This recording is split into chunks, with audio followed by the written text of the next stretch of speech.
Great. Welcome once again. Thanks for joining us to the AALPD's October PD offering, Adult Education Professional Development Models. AALPD is the Association of Adult Literacy Professional Developers. My name is Sarah Goldammer. I'm from Illinois, and I'm the chair of AALPD this year.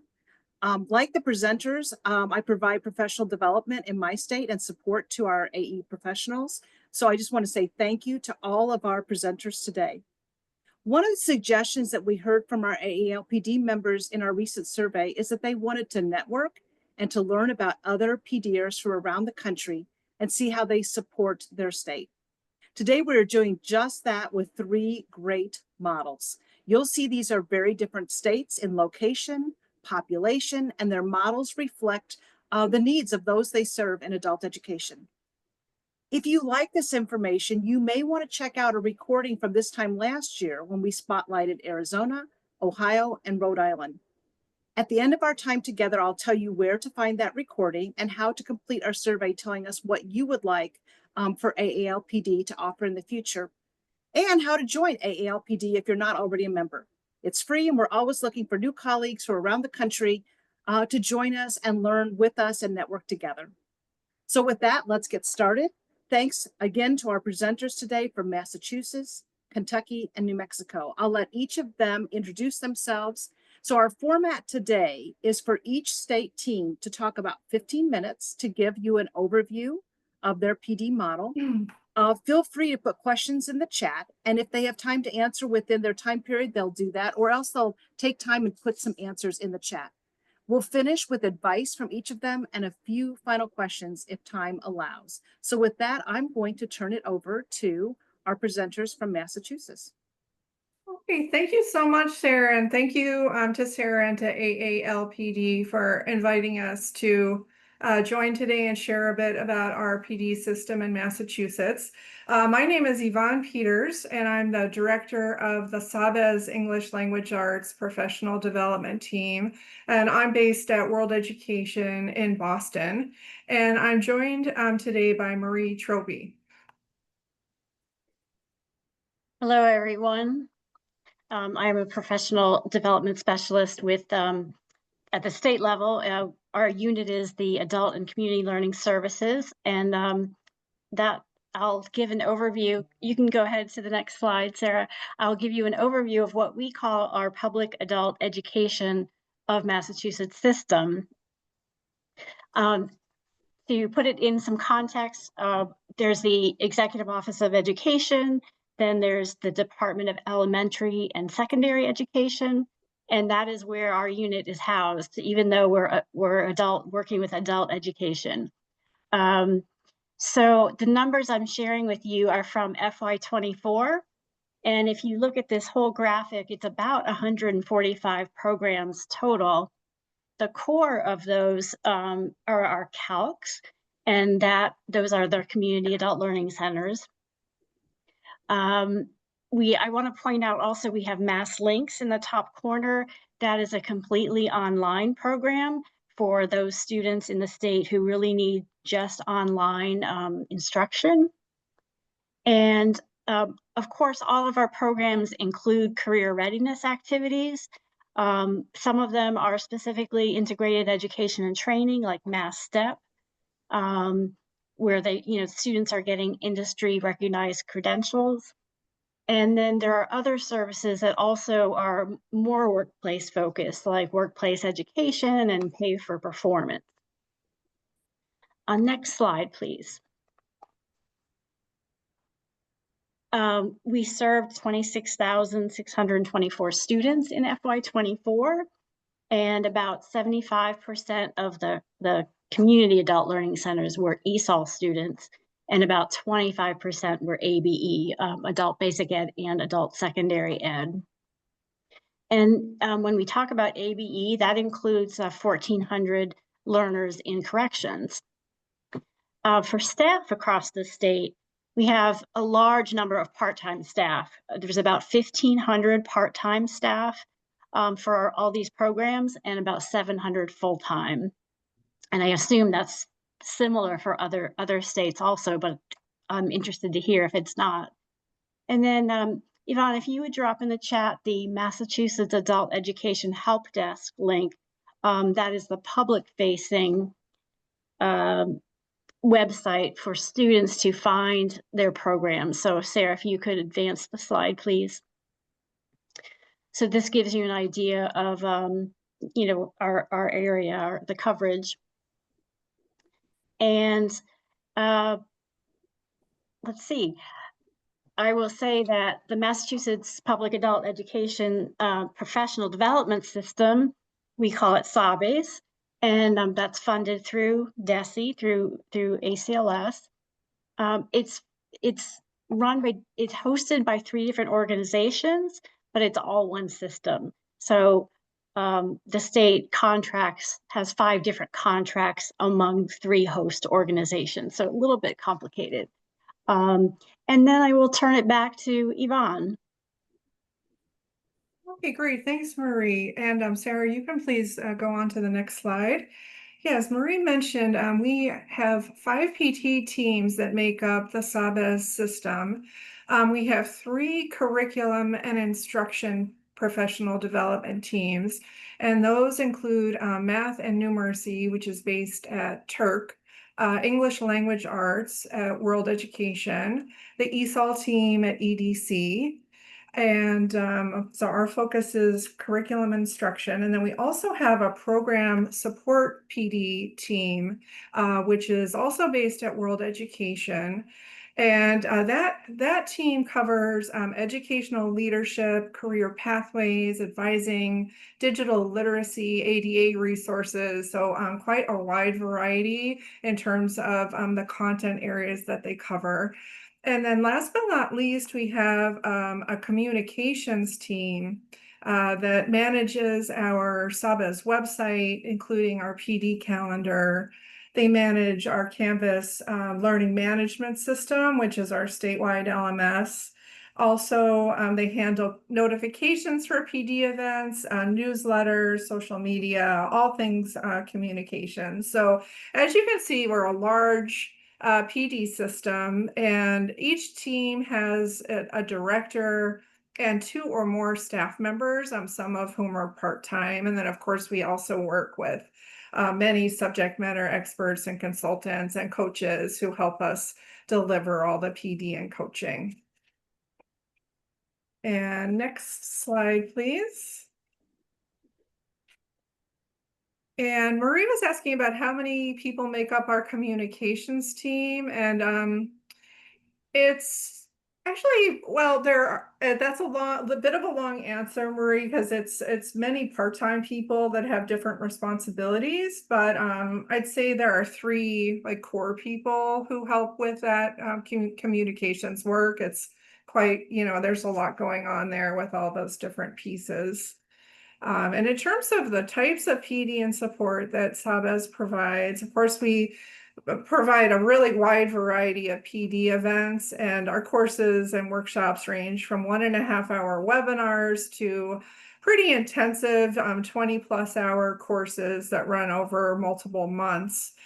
We also have many different delivery options, as I think most states do at this point, or all states do, including online, in-person, self-paced courses, and blended courses. So we've really tried to be as responsive as possible to the field, both in terms of the range of topics offered and delivery methods. So for example, we've really expanded the number of self-paced courses in recent years to help accommodate teachers with limited availability to attend synchronous events.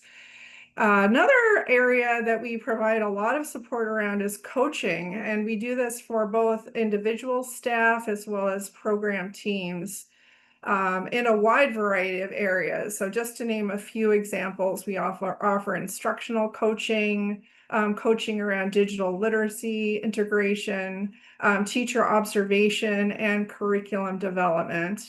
Sometimes coaching is embedded in the courses that we offer, but coaching may also be requested to meet specific individual or program needs. So we actually have a form that people can fill out to request coaching, and that can come from a practitioner or or from, or from an instructional leader.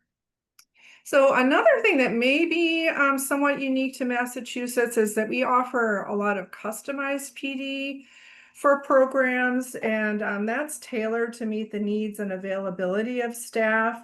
So, and a lot of times that can be a combination of PD and coaching, and we kind of consider that the gold star of PD, really, really meeting the needs of specific teams and working with them over an extended period of time. And I would also say we do a lot of resource development at Sabas, and some examples of that are the sample curricula that we've developed. We develop instructional videos, accessibility guides, many more resources, all of which can be found on the Sabas website. And Sarah, next slide, please. In terms of strengths and innovative features, I think one strength is just the large quantity of PD events that we offer. And we're very lucky, I'd say, in Massachusetts that our state leadership has invested a lot of resources into professional learning for adult educators. So last year alone, we had over 250 offerings, PD offerings. And so I'd say while this is a strength, it can also be somewhat of a challenge for the field, as there's so much to pick from. And if you look at our calendar, our Sabas calendar, you get a sense of that, of how much is being offered even on any, in any particular week. So one resource that we recently developed to help the field with the challenge of identifying like what PD they should take, is particularly for new teachers and new program staff, is the PD Pathways resource. And Marie has dropped that link in the chat if you'd like to take a closer look at it. And that has suggested PD Pathways, as I said, both for new teachers and program staff, to help people identify like where to start in this large quantity of PD that we offer in Massachusetts. The other relatively new thing that we have developed is a course catalog that's in Canvas, our LMS, and Marie will drop the link to that as well. So in addition to the website calendar, we have this catalog in Canvas that includes all of the courses offered for the full year, including links to register. And that can be sorted by topic area, which I think is helpful. So to help with PD planning for the whole school year, the other thing that we did this year that was new was we posted all of the courses for the entire year, both to the Canvas catalog and to the Sabas website by the end of September. Pretty much everything was in there, almost by the beginning of September. So one other strength that I'll mention, or two others actually, is that we do have a big system, and one of the strengths is that we collaborate on a lot of PD, including classes, for example, courses on classroom observation and digital literacy. And we also have a very robust website, which I encourage everybody to check out, that houses our PD calendar and our registration system. But each PD team also has a section on the website with really a wealth of resources for teachers and other program staff. And so Tiffany had a question: are Sabas trainings available to people outside of Massachusetts? And the answer to that is, in almost all cases, yes, as long as space is available. Priority is definitely for practitioners from DESE-funded programs in Massachusetts. But if there's space, others are certainly welcome to join. I mean, there are a couple of exceptions to that, but for the most part, yes, others are welcome to join. And next slide, please, Sarah. The next slide actually is just the resource links that have been dropped in the chat. I wanted to share here as well. And I think I'll go ahead and pass it on to our next presenters, Team Kentucky, Emily and Joanna, who will be sharing a little bit about their system. Thank you. Thanks, Yvonne. My name is Emily Bosley, and I'm the Director of Instructor Development and Student Outcomes for the Kentucky Office of Adult Education. Our branch, we coordinate professional learning, and we also provide technical assistance around instruction and achieving student outcomes. We also provide instructional resources for the local provider network. I work very closely with the Academy at Morehead State University to provide these supports for our local providers. And that is how I began to work with the super multi-talented Joe Bots. Thanks, Emily. I'm Joanna Botts, or everyone calls me Joe. Currently, I'm a senior coordinator in the Fiscal Management and Contracts branch at the Kentucky Office of Adult Education. And I'm sure you're probably wondering what someone in finance at Adult Ed has to contribute to the professional development discussion. But I've been included because of my work as the former director of the Adult Education Academy at Morehead State. I see the current members on here now, but I worked at the Academy for 6 years before my move to Fiscal Management and Contracts. And the Academy is the primary professional learning provider in Kentucky for adult education. So my previous role as the director and associate director for RLA provided me an opportunity to work closely in the model that we're going to talk about today. Next slide. Oh, there we go. Thanks. The Kentucky Office of Adult Education is in the Department of Workforce Development under the Education and Labor Cabinet. Our state office, we have 24 staff members across 7 branches, and that includes one branch of Reentry and Employment Services that provides direct services to individuals in reentry and recovery. We contract with 25 fiscal agents to provide the adult education and family literacy services across our 120 counties. Next slide. So this map shows the breakdown of fiscal agents by type. You can see we have local educational agencies, institutions of higher education, nonprofit agencies, educational consortiums, and one public library. So in FY25, we served 15,768 adult learners, and this year our goal is to serve 17,000 Kentuckians. Next slide, please. Okay, this is kind of a breakdown of what we're offering this year for professional learning. The current model is definitely born from the work with the PLCs when we had primarily PLC-based professional learning that Joe was a part of developing, and she's going to share some more information on that. But at this point, we've really moved toward really emphasizing flexibility, and I think we heard this with Massachusetts, and how adult educators can engage in professional learning. And the way things have changed since the PLCs, it really just reflects how we're continually adapting to changing circumstances. So for example, this year we decided to offer more on-demand self-paced courses, and we're having fewer in-person sessions. And that was a direct result over some of the concerns over the funding and us deciding that we really wanted to prioritize local staff time with the learners. But, we're trying to strike a balance because, as you all know, we believe that professional learning is critical and to the work that we all do in our ability to continue to adapt, and also just for us all to be better prepared to serve our adult learners through the changes. And now you'll hear from Joe about the PLCs. So Emily referenced the professional learning communities as the foundation, and really that started in 2018 as a research-based best practice for professional development that was actually started by Lori Looney and with a lot of input from Susan Pittman. So I'd love to take credit for doing this, but I came in on the tail end of that just as we were implementing it. But the PLCs were a way for instructors to meet the bulk of their professional learning requirements. And as a response to provider feedback on previous professional learning offerings and future professional learning needs.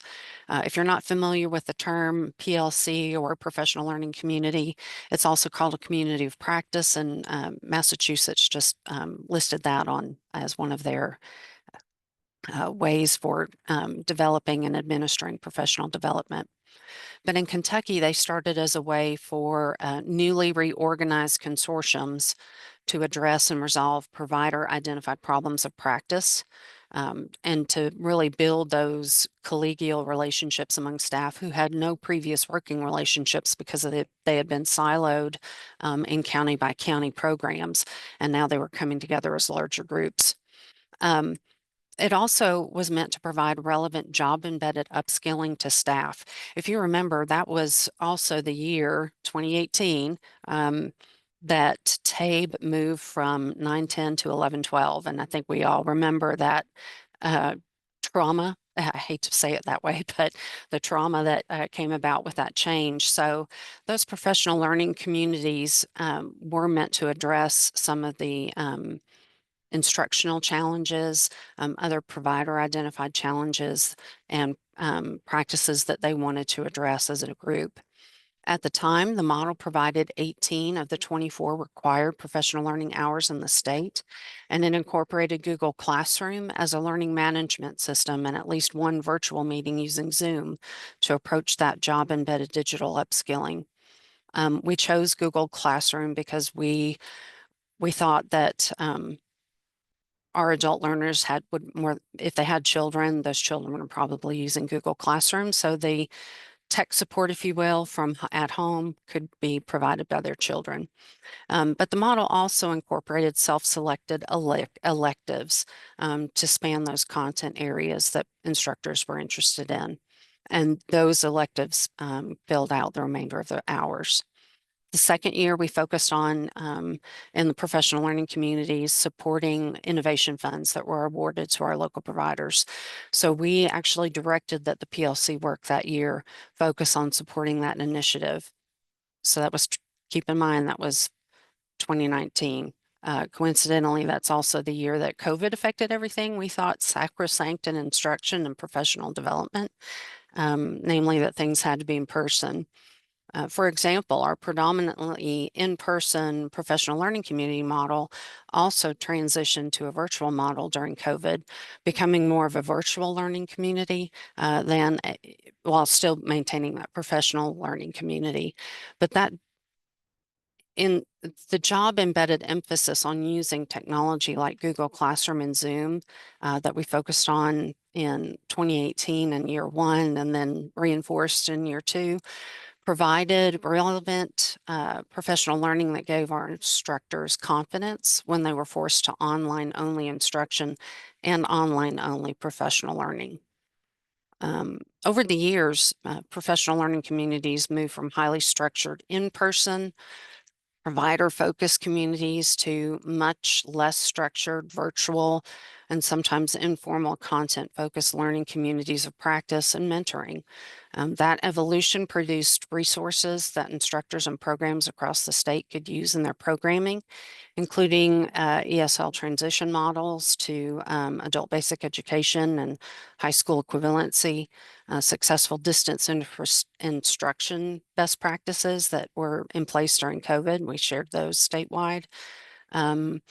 Aligning the ELP standards to and creating state ESL ELL standards, and creating an oral intake checklist modeled after the one that CASAS has. There was a corrections PLC that provided instructional resources and created instructional resources and conducted instructional pilots using study buddies.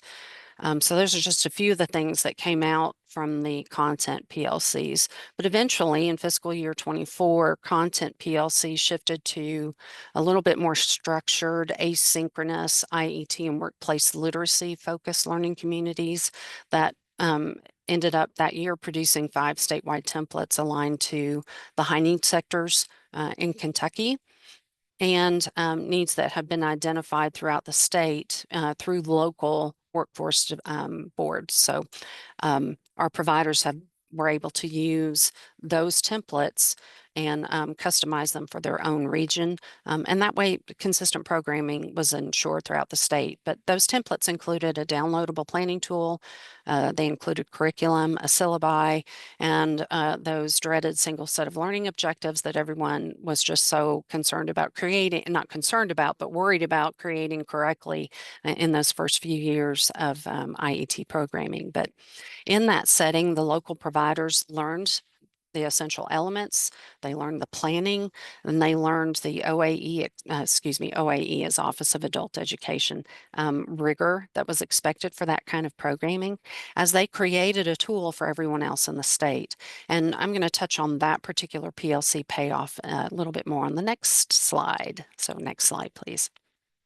So the strengths of that particular, of the professional learning community foundation, and I do realize that I violated a central tenet of presentations with all the text that's on that slide, but I want to just point out a few things. A few things. You'll notice that that second bullet under first year successes reports data about digital upskilling. And so that's the data from the first year. Our data was captured through pre and post surveys. And in year 2 of the PLC, that's again COVID year. We ask that within the PLCs, I've already said this, but that they focus on innovation funding that was meant to provide some digital technology practices and support. So work in the PLC that year focused on that. And I've already mentioned that by the time COVID hit in 2020, or because of the PLC work and being exposed to through relevant and job embedded opportunities, our instructors were able to make that transition to online instruction because of all of that. But you see the data reporting the improved comfort levels with technology under that subsequent successes box.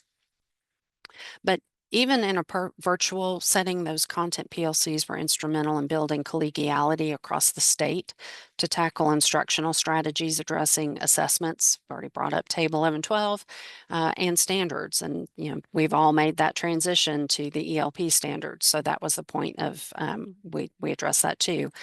And higher numbers because of the job relevant work of higher numbers of our participants reported satisfaction with their learning because that learning was ongoing. It provided sustained engagement in relevant material, and it directly related to improving their own practices or understanding, and directly related to program and student performance. While the part of the innovation of the IET PLCs resulted in those 5 templates that I talked about on the previous slide, the real return on investment in that in those 5 IET and workplace literacy PLCs in fiscal year 24 was the train the trainer objective of those professional learning communities. Once the PLC was finished, aside from those templates, those participants also became the subject matter experts within their own consortiums to create subsequent planning tools and also show others within their own provider footprint how to do so as well. The result of that that 1 year is that now we have over 70 approved plans so far in fiscal year 26. And as of September 7th, as of the end of September, we have 7 fiscal agents who are reporting a total of 246 workplace literacy type 4 MSGs, and 17 fiscal agents are reporting 273 IET gains or that type 5 MSG. I think the payoff too from those PLCs in general and as a whole is that our providers are comfortable with the process and they can facilitate their own professional communities, allowing that menu of professional learning opportunities that both Massachusetts and Emily alluded to earlier, and customized options for improved performance. Next slide. Thanks, Joe. So the investment in the PLCs and the virtual PLCs is continuing to pay off, not only during the pandemic, as Joe mentioned, but also as we get stronger with our distance learning. We have a growing online program and being more flexible in the way we can bring adult educators into professional learning. So our challenges, I need to move quickly. I know we're getting close on time. Sorry. No, it's, we're all good. They're probably not extraordinary. They're not extraordinary. They're probably resonate with some of you. We've had a lot of staff transitions over the past few years. The uncertainty over funding has us all thinking, how can we do more with less? And some that can impact morale to an extent. So our way ahead, we'll continue with flexible delivery for professional learning. But this also gives us an opportunity to model what we hope to have for our adult learners, which is high quality, flexible options as well. Great point. We're going to reintroduce the provider PLCs as an option, the provider-based PLCs. So if a program wants to focus their efforts on collective learning and problem solving on a particular problem of practice, then they can do that for professional learning. And then finally, we all know this strategic use of resources. So, and this I included this because we may have to make some hard choices. So we'll be guided by relevance and our student goals for education, training, and employment. We're going to have to prioritize what we do based on that, of course. But then also we want to flex collaboration because there's a lot of value in coming together and sharing information and resources, just as we were doing today. So speaking of resources, I think Joe has a couple to share. So the first link is the 2018-2019 PLC guide, which was created by Susan Pittman and Lori Looney, and we've included that as a reference because it's got the references and the research that both Susan and Lori used to create the model. And it, also in subsequent iterations of the guide. If you look at that guide, just be aware that the contact information is a bit out of date. So if you've got any questions about what's included in that, you can reach out to Emily and here, and we'll have that information on our next slide. But the kyaepl.org website contains links to some of the products that came out of the professional learning communities, things like the instructional frameworks for math. There's an instructional framework for RLA that Megan Hackney, who's on now, recently revised. And then there's an instructional framework for the English language proficiency standards. Next slide. So we don't have time for questions, but we'll respond in the chat. And now you're going to hear from the team from New Mexico.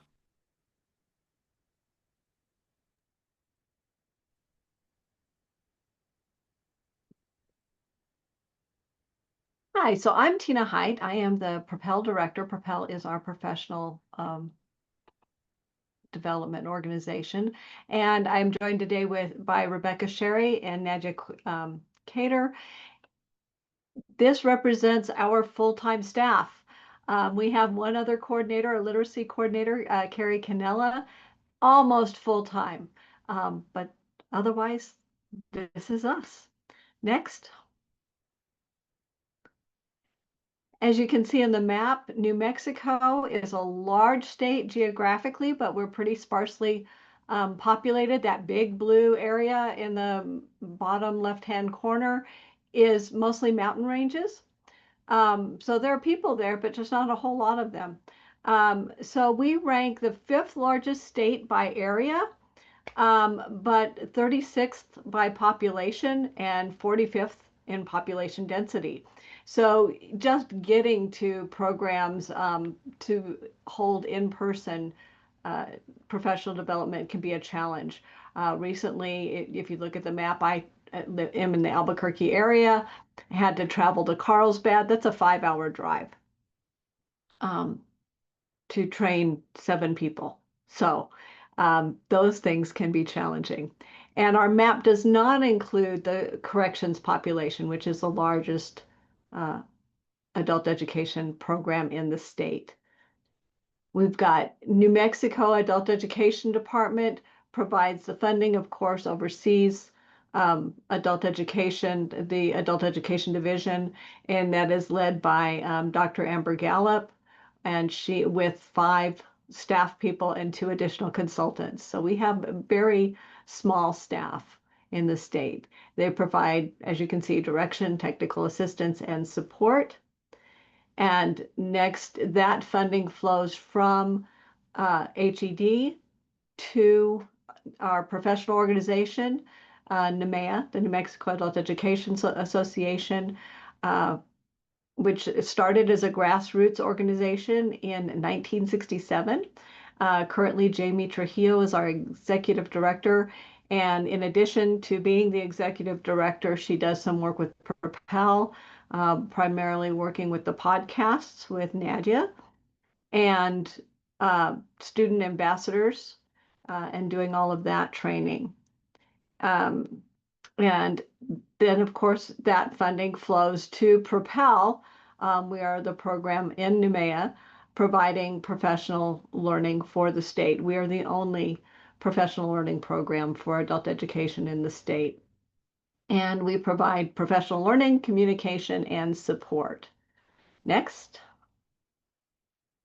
Good morning, everybody. I'm Rebecca, and I'm going to talk with you a little bit about the types of professional development and support that Propel offers to our field. So we organize our professional development largely in teams, and you can see all of our teams listed right there. And the teams kind of are either content focused. Examples of teams which are content focused would be TSTM Essentials, I'm sorry, not TSTM Essentials, would be NMDELT and the ESL support team, the ELT support team. So ELT support team is supporting our ESL instructors. NMDELT is focused on digital literacy. We also have an IET team that's similarly focused on like one particular strand of offerings for adult ed.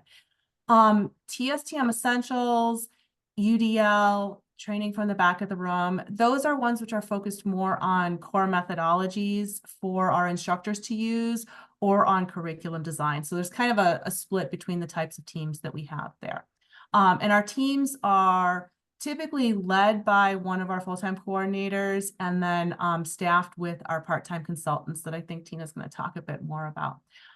We offer our professional development through these modalities that are up here. Most of them I'm sure you guys are familiar with. The ones that are a little bit unique are our microlearning, podcasts, and then communities of practice aren't unique, but each state kind of organizes their communities of practice around need.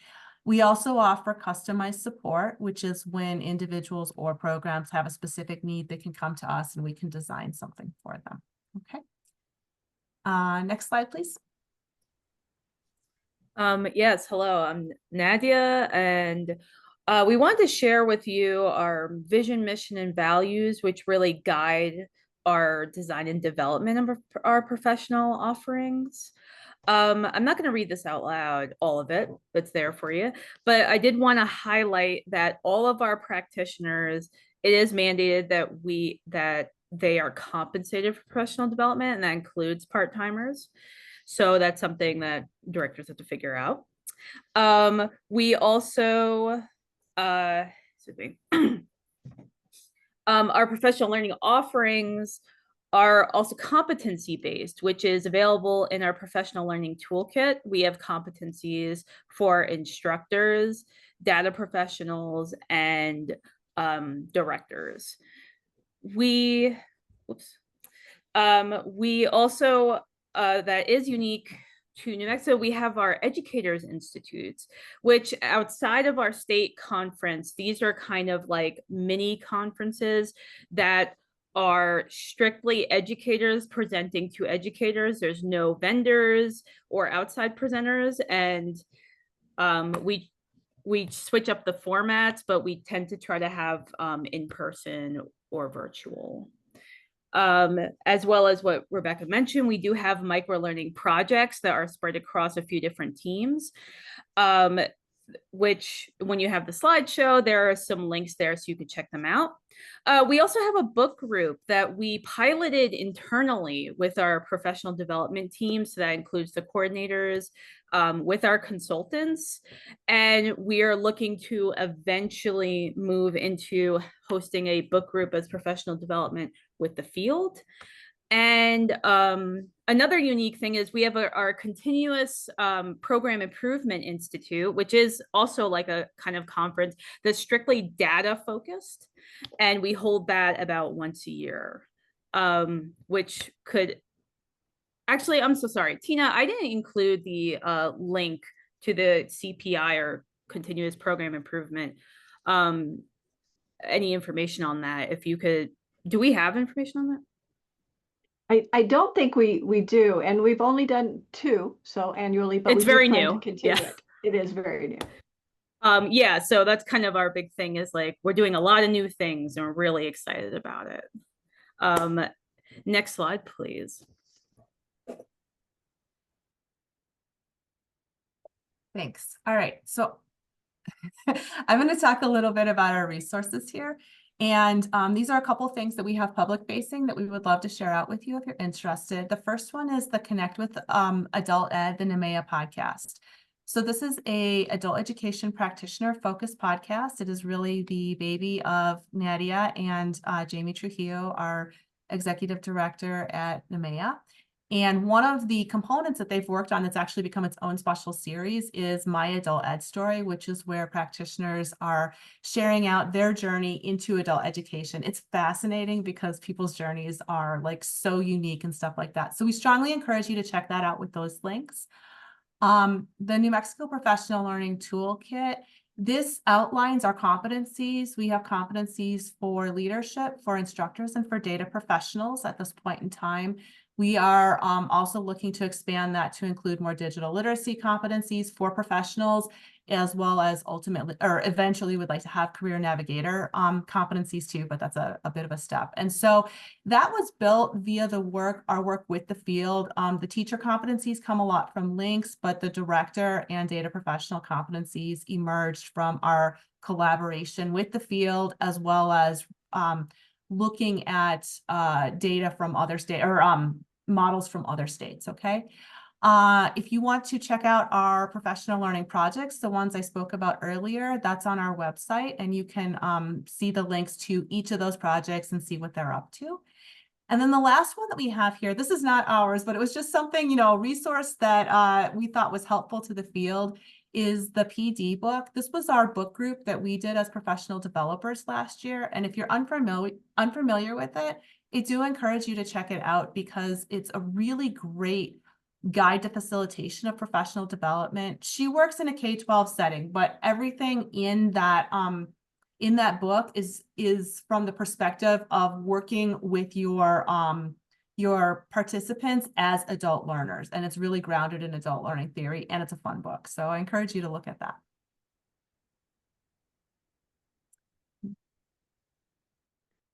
And now we're going to talk about our challenges.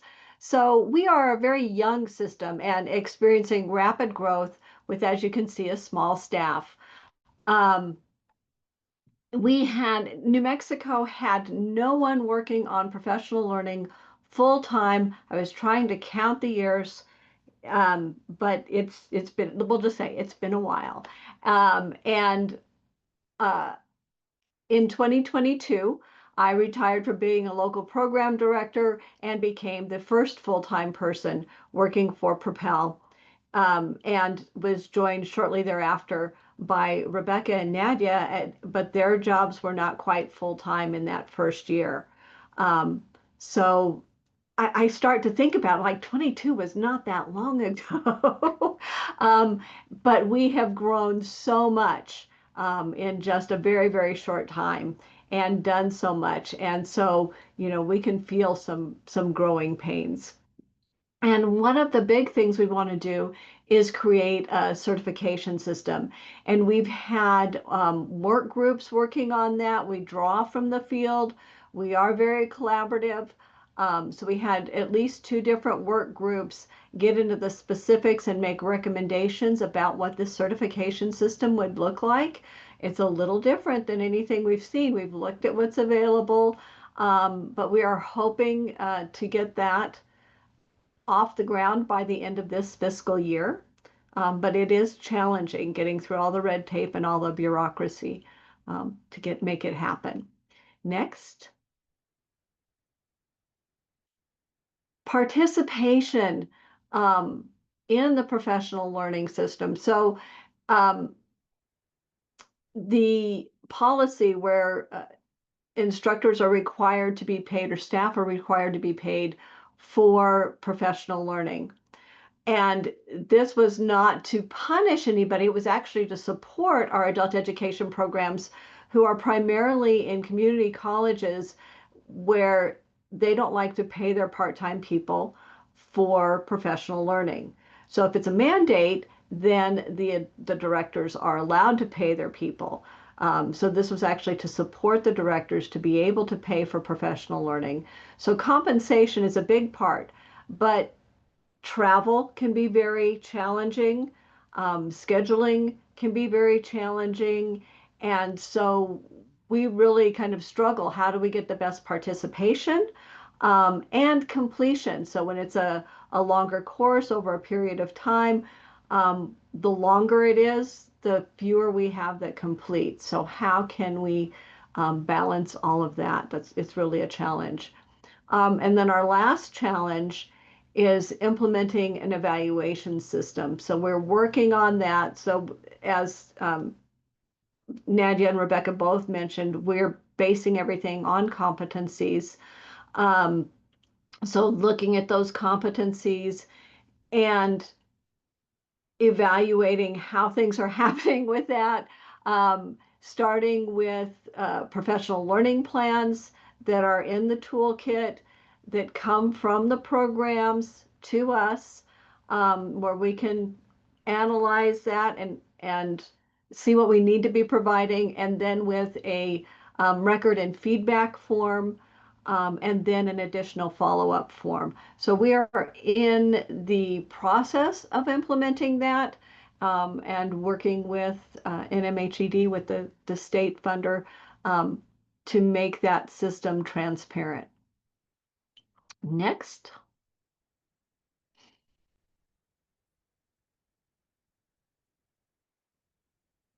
And our advice. Number one is involving the field in developing and delivering professional learning at all levels. I've mentioned the work groups already. In addition to our very small group of full-time people, we have 16 consultants currently working on number 17. All of these are people who are also working in the field, at least for the most part. And they help us to develop and deliver the professional learning. I was asked yesterday, about how many hours is this, and it's only about 200 hours a year per consultant. So it's not a whole lot of time, not a whole lot of money. It's really meant to be, if you'll forgive me, a side gig, and not a full-time job. Hopefully we could do that sometime in the future, but things are what they are. The other thing that we've done heavily is depend on other states that are more established. We go to Sabes and Illinois and Kentucky all the time to look to see what are you guys doing and what we might borrow from you. Yes. Or use with permission, in order to expand our network, just given our limited resources.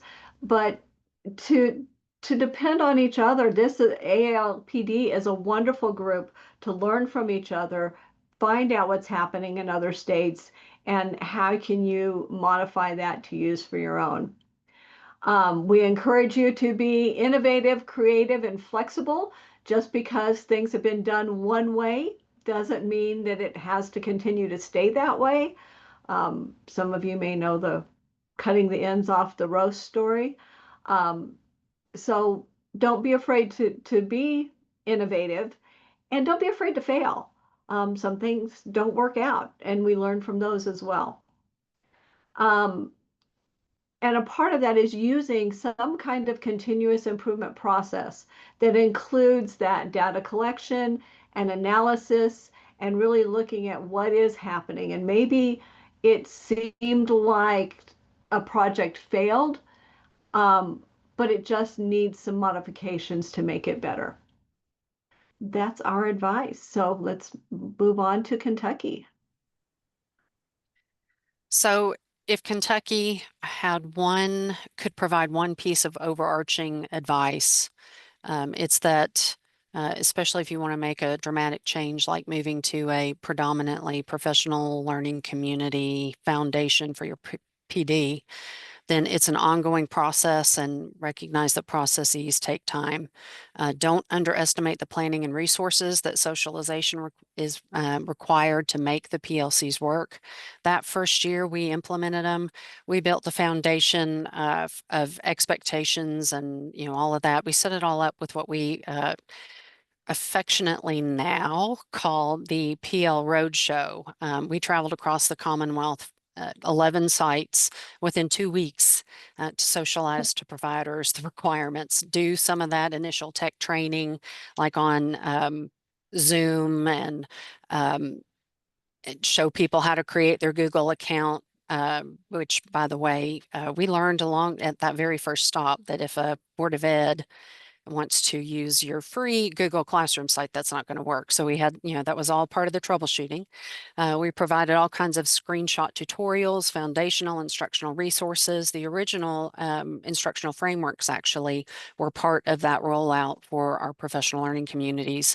But all of that doesn't happen overnight. The beauty of PLCs and communities of practice is that the relationship relies on leveraging individual strengths of its members to help meet whatever the common goal is by the group at each step. And I think New Mexico alluded to this just a minute ago, but it's that continuous improvement process relies on feedback, asking providers what they need, what they want to help them meet the goals. How is that going to look? How can we effectively meet that expectation?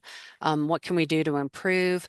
All of that, that's the heart of responsiveness that builds trust for continuous improvement. And it helps the state staff, make that have trust with or build the trust with state staff across the local provider network. And it helps, establish, not just meet the performance goals, but accountability for both sides. When this kind of foundation or this kind of model is done intentionally and strategically, this kind of job embedded learning is effective. It creates relevant and lasting training that ultimately positively impacts statewide performance goals and instructional practices, and it leads to greater satisfaction for professional learning. Next.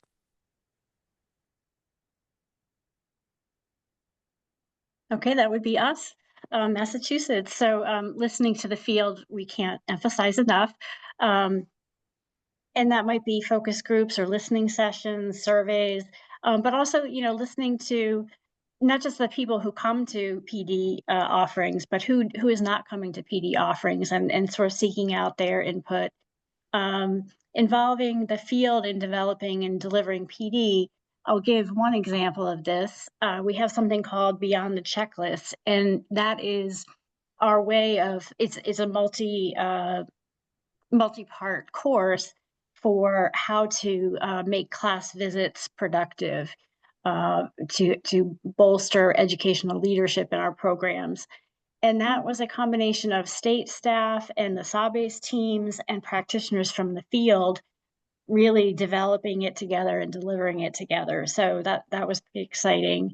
And I think, Yvonne, you wanted to jump in with some more things. Sure, and I'll be very brief, Sarah, to give Sarah a couple minutes to wrap up too. But yeah, to add to that, I think just to echo some of the things the other states mentioned, don't hesitate to reach out to your colleagues in other states. I know, for example, when we were developing the PD pathways, we looked at many examples across the country. It was very helpful, kind of formulating our own version. And the other piece that I would mention, of course, we know in adult education, being flexible is so important in all respects. One of the things that we really try to do, that we always do consistently, is gathering feedback from participants, whether it's a 1.5 hour webinar or a very intensive long course. We really pay close attention to those evaluations and try to embody that spirit of continuous improvement, that we encourage for practitioners. So really listen to that feedback, be flexible if things aren't working the way you would hope they did. Just mix it up, try something different next time. And I think I will turn it back over to Sarah to close us out. Hey, thank you all very much. What great presenters we had today. I'd love for everybody to give them a round of applause. Thank you for sharing, for taking time.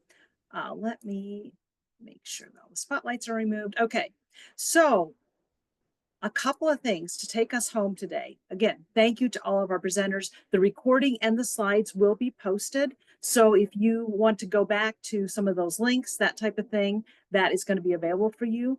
Real quickly, if you're not familiar for AALPD's purpose, we are a community. We provide community and network for PDers. You saw that today, that wonderful networking as people got on like, hey, it's great to see you, friend. And I love this colleague and I'd love to share that. Resource or to get a resource from you. We provide professional development for professional developers, and we also set standards for PD and adult education based on research in the field. One of the things that we learned from our members is that they really wanted opportunities to talk with each other. So David Rosen, who is on here today, shout out to David for putting together our AALPD discussion group. And we would love, and I know David would love, for you to join in that discussion. So in the chat, I put the link. If you're not already a member of AALPD, please join us. It is free. We're a group of volunteers. We do a lot of supporting and sharing with each other. And if you would like to be a part of that discussion group, you can email David and you'll see his email is in the chat and on the screen. Yes, okay. And upcoming events. I can't believe it's almost the end of October, but in November, on November 20th, we have Engaging Employers Building a Bridge from Adult Education to Workforce Solutions Engagement. And Kim Glenn is going to be providing that. And I'm going to put in the chat now registration links to join any of these. We'd love to have you also come to our December 10th member sharing session. That's another thing that we have learned from our member surveys is that we want a chance just to get together and talk and share with each other. And then looking to next spring at the COA pre-conference, we'll have Pit Crew PD, Powering Up Learning Communities and COPs. And there were, I think all of our presenters today talked a little bit around this, about this, or specifically about this. So we would love to learn more from each other and with each other about communities of practice. And continuing our wealth of links in the chat, we'd love for you to help us plan for the future. This session came largely from people saying we want to hear about people around the country. So if you have not already, please complete our member survey so that we can get ideas for future PD offerings and also find out a little bit about you. We're also looking for potential presenters who can share. And the last thing I have to share for you today, because I think we're at time, is I promised at the beginning that if you wanted the recording from last year, this is where you'll go and find that. This is also, we'll be posting this recording and these slides will be there for you as well. So with that, let me just say thank you. Again, a shout out to all of our presenters. Thank you not only for the work that you do in your states, but for taking the time to come and share with us today. So thanks to everybody. And we look forward to seeing you next month.